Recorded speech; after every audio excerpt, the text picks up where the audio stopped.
Hello and welcome to Södertörn University. My name is Thomas Lundén. I'm an emeritus professor of human geography here at our Center for Baltic and East European Studies. And on my tie you'll see the Baltic Sea area, including the areas I'm going to talk about. And my theme is border twin cities in the Baltic area. Anomalies or nexus of mutual benefit. Twin cities, if defined as two urban settlements divided by an administrative boundary, they make a nexus of conflict and cooperation. But if divided by a boundary between independent states, they make a rather unique combination of local and international relations. And this may cause problems unforeseen in the often distant capitals of each state. But at the same time, they provide opportunities for the inhabitants, provided the boundary is permeable and regulations differ. Border twin cities are rarely equal. There is often a differentiation related to the specific history of the area, but also due to the influence of each territorial state. And I have an example called hierarchical asymmetry. If you try to understand this figure, it's divided into two states and different hierarchical levels. And there is a common problem marked at the bottom by a yellow box, for example, a polluted river. And the local communities meet, perhaps, and they find that they have no jurisdiction to deal with the problem. So the problem is transferred to the next level, and the same thing happens here. The two, provinces in each state, they find that they have no common grounds to make a decision. So the problem is transferred to the capitals of each state. And in some cases, it has to be sent to Brussels or New York for, a superimposed decision.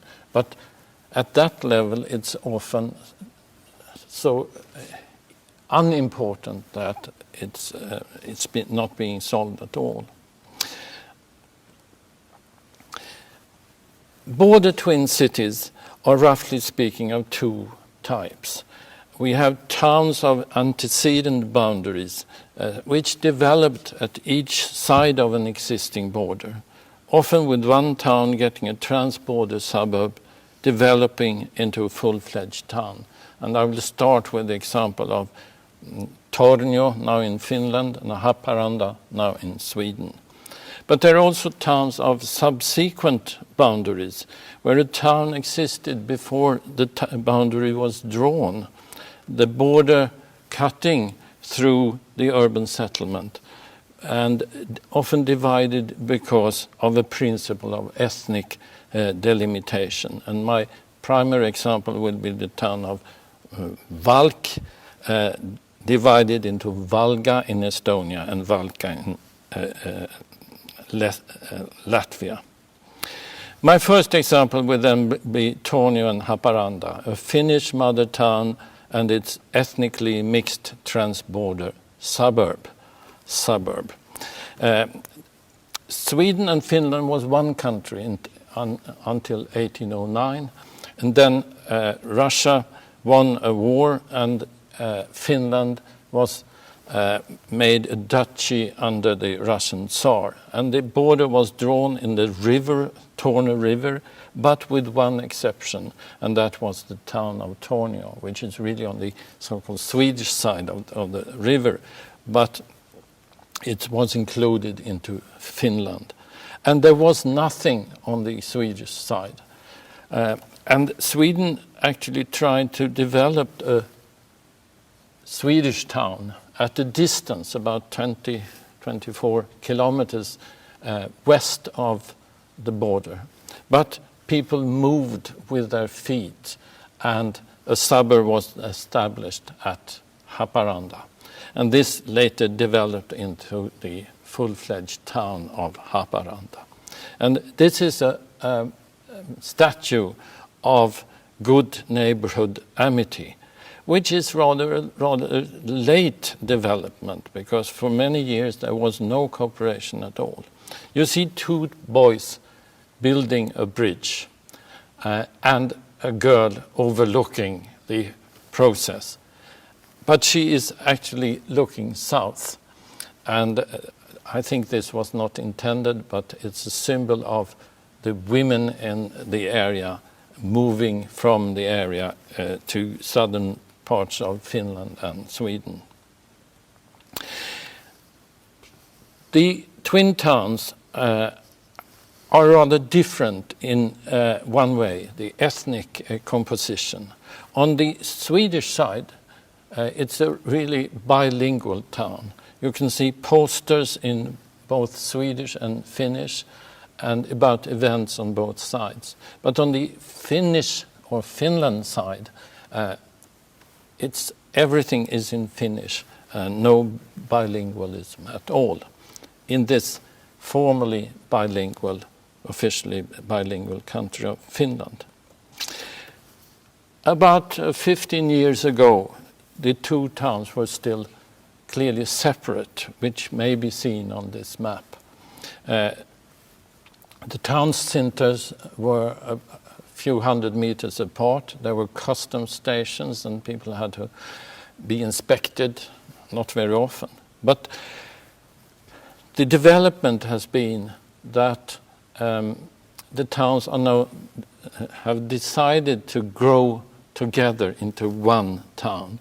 And on this aerial photo, you can see a big plant, and it's the IKEA department store, which is serving both sides. And there is already a common bus station located on the Swedish side, but serving both sides. And actually, the plan for the area is that the whole town will grow into one, just with a line separating the two independent states. Even the police stations will be common, but of course separated by a line with different jurisdictions and so on. A very different example is from the town of Narva and its suburb Ivangorod. Narva is a fortress town united and divided over centuries. For many hundreds of years, Narva was, and its suburb was, in the Swedish Empire. But in the beginning of the 18th century, the Russian forces took over the whole area. And you can see the fortresses here on this old map. But this map from the early 1990s shows the contemporary border in the river. But the 1920 to 1940 border is seen also on this map, running 20 kilometers to the east. But when the Soviet Union occupied and annexed Estonia in 1940 and came back in 1944, the whole border was moved. And the population was replaced from being a multi-ethnic town into a Russian-speaking town in the Soviet Republic of Estonia. But in 1991, Estonia became independent. And the cooperation that existed about the river and power plants and many other things, sewage and so on, just broke. And now Ivangorod is a Russian town, a town in Russia.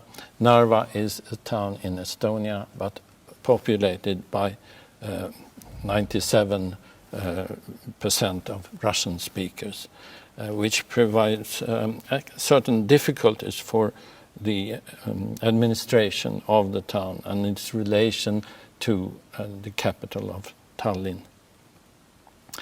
When the border was established in 1991, the Estonians had to build a border control station in the very middle of the town. And big trucks had to wait outside the town and were allowed one by one to enter the area.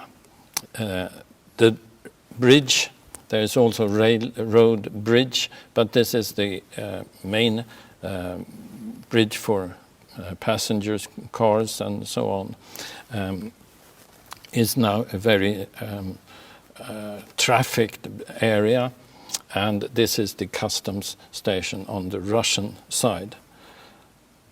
So this is a very problematic twin city, and this sign from the Soviet time shows that even if Estonian was formally the main language, nobody cared for it. Even the street signs were wrongly spelt. Now everything is in Estonian, and the population is almost 100% Russian, as I said before. So this is a rather problematic town, and part of it is the symbolic side. Along the river there are several symbols of independence, the resistance, and the war. And this is the German war cemetery on the Estonian side, overlooking the Russian side. And in Soviet times, this German cemetery from 1940s was eradicated and had now been, in a way, recreated. Not very far from that is Soviet tanks commemorating the so-called liberation from the German fascists in 1944. Germans were labeled as fascist, whatever their own ideas. But my next example is from the railway junction of Valk, which you may see here on a map from 1900. This was a multi-ethnic town with Estonians, Latvians, Russians, and of course many other ethnic groups from the Russian Empire. But in 1920, Estonia and Latvia became independent, and they had to make a border according to ethnic principles. And entering the town of Valga, the British officer found that it's not very easy because people were spread out, not according to ethnicity. But he made a solution that in a way resembles the division of East and West Berlin much later. So the border runs almost in the middle of the town, but the Estonian part is perhaps the town center, and the suburbs, many of the suburbs are in Latvia. And there was, of course, a small center created on the Latvian side as well. But in 1991, they had to build border stations with many controls, passport controls. Every time you passed, you had to have a stamp in your passport. And people commuting from one side of the town to the other, their passports were full after about 3 months. But now the situation is easier. This picture is not up to date, because today you would find no formal stop, just a sign, and the little border pole that you may see on the picture. But there is a problem. In spite of the fact that people, the two town administrations were actually helped by Tornio and Haparanda, and here is a joint meeting. There is one problem remaining, and this is the suburb, a suburb on the Latvian side, which is just a continuation of a street in Estonia. It was populated by Estonians, because after having been in prison in Siberia, they were allowed to return in the 1950s, but they were not allowed to return to their hometown. So they moved just across the border, which didn't mean anything in Soviet times, to the Latvian side. But after independence, they ran into lots of trouble with electricity, telephone connections, citizenships and laws, and many other things. So the two presidents of the republics met in Valga to discuss and make a land swap, to make this street of Saviniba an Estonian part of Estonia.